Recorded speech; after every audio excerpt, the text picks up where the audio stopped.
Alexis here with Jam with Latin, and today I'm talking about verbs, specifically the verbs that Robert Henle introduces in his first year Latin book.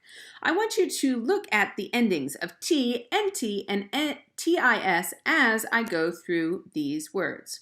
Laudet, he, she, it praises. Laudant, they praise. Dedit, he, she, it gave. Dederunt, they give. Veditis, you see plural. Vecurant, they conquered. Audwit, he, she, it hears. Erant, they were. Winit, he, she, it came. Wenerant, they came.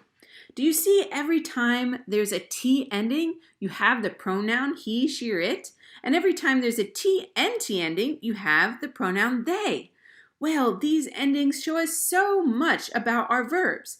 And Robert Henle doesn't show us all of our verb endings until lesson 9. But I'm going to show you them today. And I call them the 6 standard verb endings. O or M, ST, must, tis, nt.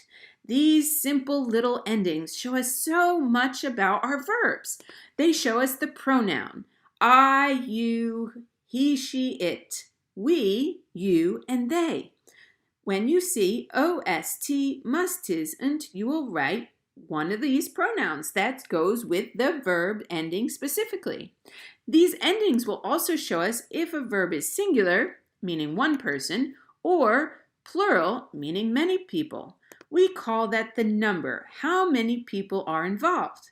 Then we talk about the person. Who's talking? First person singular, second person singular, and third person singular.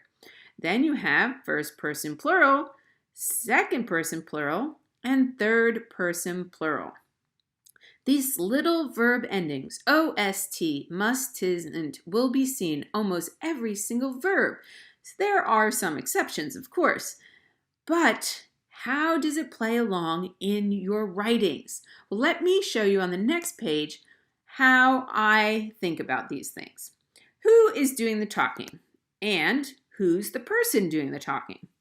Well, we are going to fly in Ben. And Ben loves to talk about himself. So he says, I am.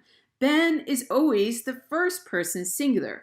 If there was a Latin verb, it'd have the O or M ending.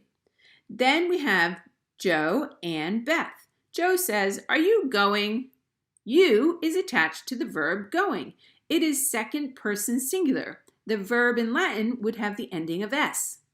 Beth says, he is nice for asking. She is talking about Joe. So he is the third person in the room. He is third person singular. The Latin verb would have the T ending. But these are just the singular person. They're just talking about each other. What if we add more people to the group and they're all going someplace? Well, Ben will say again, what does he say? He says, we are going. He's telling everybody that they're going. That is first person plural with the Latin ending of must. And then Sarah over here says, y'all can drive. Y'all is a southern way to say you all, meaning everybody in the room can drive, but she's not going to. That is the second person plural with the Latin ending of tis. Finally, Dave over here says, they better take me. He doesn't want to be left out. And he's referring to everybody in the room. They better take me. All of them over there better not forget me here in the corner. That's the third person plural with the Latin ending of NT. I hope this clarifies our person, number, and our Latin ending usage. If you have any questions, go to Facebook at Latin Learning.